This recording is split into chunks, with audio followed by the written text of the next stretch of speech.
Buck, right off the top here, Fox and Friends. The Fox and Friends couch is not a place where I think, hey, we're going to have a lot of divergent political perspectives. And I don't mean that in a negative way. I just mean it's a light and airy, typically morning television show. It's the most watched morning television show on cable. They're fabulously successful. But this morning, and I was kind of like, wow, this is unique. I believe it was this morning. It might have been yesterday morning, and I didn't see it until today. They had, but I think it was this morning. They had Eric Adams, mayor of New York City, who has had all of his charges dropped. We didn't mention yesterday that several of the prosecutors who brought those charges resigned after the Trump Department of Justice dropped the charges. And they had Tom Homan also sitting on the same couch side by side. And they were talking about their pledge to work together on deporting violent illegal immigrants. And it struck me as a very interesting metaphor for the early days of Trump, where not only has he put together this coalition, Tulsi Gabbard, RFK Jr., both getting confirmed this week, Kash Patel on his way to being confirmed, Elon Musk, we'll talk about this, about to head to the IRS and turn the tables on the IRS and find out whether they are efficiently using taxpayer dollars or not. But you've got Eric Adams, a New York City Democrat mayor, who is up for reelection this fall, summer, and you've got Tom Homan, who is thoroughly executing Trump's border protection policies to such an extent, and I think we should keep hammering this home, that basically the southern border in 1 month is completely sealed. After 4 years of a wide open border, after all the lies about, oh, we've got to get Congress to act in order to actually seal the border, Trump got elected, signed all his executive orders, and almost no one is now illegally entering the country. And there's a phrase that many of you have heard, that politics make strange bedfellows, but that Trump would have expanded his coalition to the extent where New York City's mayor would be on the couch live on Fox and Friends alongside of Tom Homan, pledging that they were going to be enforcing federal immigration law and that the city of New York was going to be working in concert. And for Tom Homan to say, and if it doesn't happen, I'm going to be back after you, Mayor. I do think sometimes we have to take note of exactly how amazing the pivot has been and the degree to which the Trump tent, the big tent, just to a large extent keeps expanding, Buck. There are more and more people. And let me give you this philosophy. The best version of Trump is a Trump that is liked. And Trump often gives off the energy that he receives. If you're nasty to him, he'll be nasty back to you. If you're very friendly and nice, he'll be very friendly and nice back to you. He's a mirror in some ways of the energy. And the country as a whole seems to be giving good energy to Trump. And that is leading to him giving better energy. And we're seeing it reflected in record high approval ratings. And even a lot of people who may not have been Trump people are looking around and saying, you know what, he's making a lot of rational choices. But I thought that Fox and Friends on the couch moment with Homan and Adams was just incredibly extraordinary for it existing in the first place. And so many of the things that we're seeing, by the time the Democrats catch up with whatever Trump and the team has done and figure out what's really going on, he's moved on to the next thing. They are Correct. keeping them so off balance, and it's amazing to watch. And this isn't just us telling you this. That's why yesterday I thought one of those Pod Save bros, former Obama White House Democrats, that's why they're admitting it too. It's very clear. This is objective reality. The Democrats have no leader right now. They have no counter messaging right now, and they can't even keep up with all the things that Elon Musk, Doge, Trump, the whole gang are doing. I don't know if you saw this, Clay. Really interesting analysis on X. I got to say, X is also now the best news source, single news source for Yes. for breaking news, for getting caught up on things quickly. There is no website for me that, other than clayandbuck.com, that can compete with X. And what I thought was really interesting is apparently Elon had taken over an Obama. Have you seen this? An Obama era Doge was already a funded part of the government that was set up to be a patch essentially for Obamacare back in the Obama era. I forget what the acronym was. It was not DOGE, but it was like, Department of Online something or other. And so they said, "Oh, we're just going to take this pre-funded and pre-set up Obama office, if you will, that had already pulled in special employees, and we're going to make it about government efficiency." Though they just changed the mission set. I saw the executive order. I read through the executive order on this. It's brilliant. I mean, what they did. Yes. Unless somebody with AI now, I don't know if people are making fake executive orders and putting them online, but what I read was incredible. It just goes to the strategy that they are deploying and the way that lessons learned from the first Trump term are being implemented. My biggest fear for Trump this time around was, we're going to have some loyalists in there who don't really know what the heck they're doing. And because there was some of that. And anyone who disagrees, go ask Scaramucci how successful he was in the Trump administration, right? There are plenty of loyalists who had no business working for Trump, but he learned. And now it's like Trump has come out of training camp and is in the best shape as a politician he's ever been in. And the fact here he is talking about how not only do you have all these agencies that are already freaking out, like USAID, the IRS is now getting the Doge treatment. This is cut one.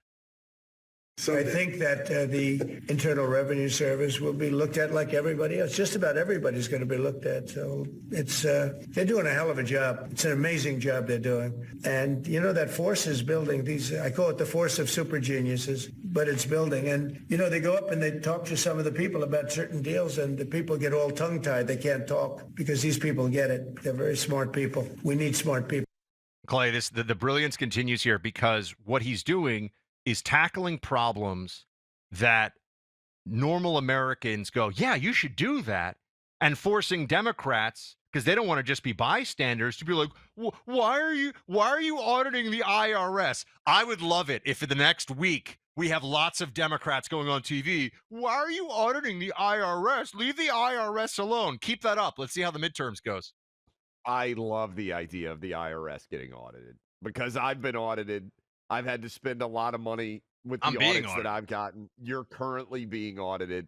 I like the idea of holding the IRS to the same standards that the IRS wants to hold to us. And let me just mention, the way that the IRS is presently constructed is so utterly broken. They don't tell you what you owe. They tell you they know what you owe. They won't tell you when you pay your taxes. They then will tell you if you don't pay what they think you should be paying, they'll put you in prison. I mean, this is like the worst. This is like the worst government. There are lots of parts of government that I don't like, but our tax system is so fundamentally broken that there is no way to defend it. And back in the day, do you remember when Steve Forbes Buck ran for president? I think it was like 1992. The founder of the Forbes family. And he ran basically his entire campaign on the flat tax.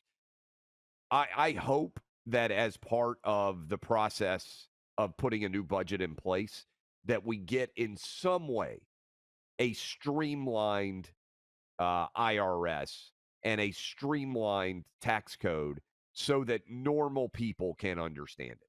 I mean, it is such a mess. And I've said this for a long time, and I'll continue to say it.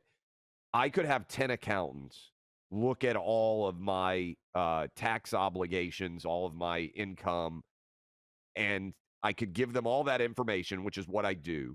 And 10 different accountants would come back with 10 different dollars that I owe.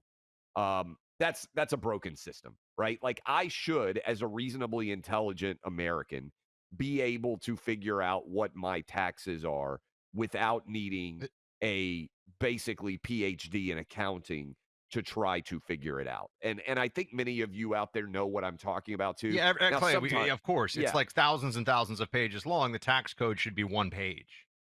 One page. Why yes, shouldn't the tax code be one page? People say, "Oh, but we need incentives for." No, we actually don't. yes, All that stuff, that's just social engineering and correct. backroom dealing via the tax code. It should just be a page long. And it's funny too because we have been led to believe that the country could not even function without this current taxation regime. The country did function that way for the first what 100 and I got to do the math in my head, 120 years or so, 130 years, something I like don't think that. we had a tax code. I mean, we had one for the first time. This is history nerd in me. I think to fund the Civil War, and then they did away with it after the Civil War. And I don't think they brought back the IRS until the Yeah, 1920s or 1913. 30s. Yeah. 1913. So yeah, my math was kind of that's when we had the full on regime of federal Yes. income tax and all the rest that's come with it. And the whole thing is nuts. There are other countries that do just fine with far more simple. Russia I think actually has. Well, I don't know if anyone actually pays it, but Russia has a flat tax or something close to a flat tax. So I think that all the things that Trump is doing so far is just racking up wins. It keeps Democrats completely in the state of disarray. And honestly, the only thing that I caution right now, Clay, is just the sense of creeping triumphalism. It's like, well, everything's going so great, it must continue to go so great. No, no, the communists will rally. There will be something. They will find some way. But in the meantime, we're allowed to say, just keep running that ball downfield, Trump. Just keep doing it because what they are doing is working. It's the right stuff to do. It's not picking, petty fights with Mika Brzezinski or something. It's not distractions. It is all the game plan. It's been phenomenal to see. No doubt. And we, by the way, yesterday, Marco Rubio on with us. I meant to mention this off the top. That Marco Rubio interview that we did, and we've been interviewing Marco for a while as a Florida senator, but now he's Secretary of State. It's being covered by lots of media outlets, Buck, that I have never heard of. I get Google alerts whenever we're, mentioned and covered in the media, so I'm aware of where people are writing about us.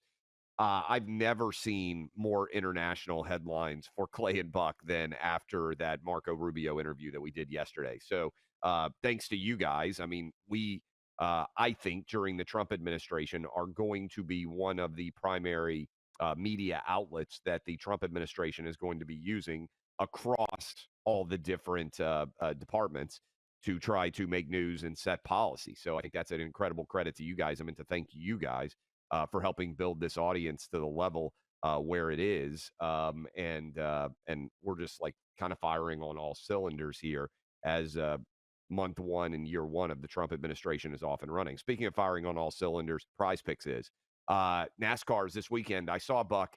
You were right about the Daytona 500. Trump's going to go to the Daytona 500. Trump is on basically a sports fan bucket list tour.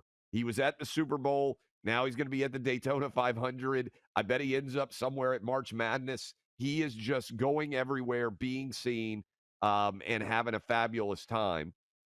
And whether you're a big NASCAR guy or maybe you're an NBA fan, college basketball, like I said, pitchers and catchers have reported spring training is beginning across the nation. Prize Picks has got opportunities for you to have a lot more fun with sports. You can play in California, you can play in Texas, you can play in Georgia. If you're feeling left out, Minnesota, get hooked up right now. Download the app. Use my name, Clay. 13 million of you are playing along with Prize Picks. You get $50 instantly when you play your first $5 lineup. That's code Clay. $50 instantly after you play your first $5 lineup. Prize Picks. Run your game. PrizePicks.com. Code Clay.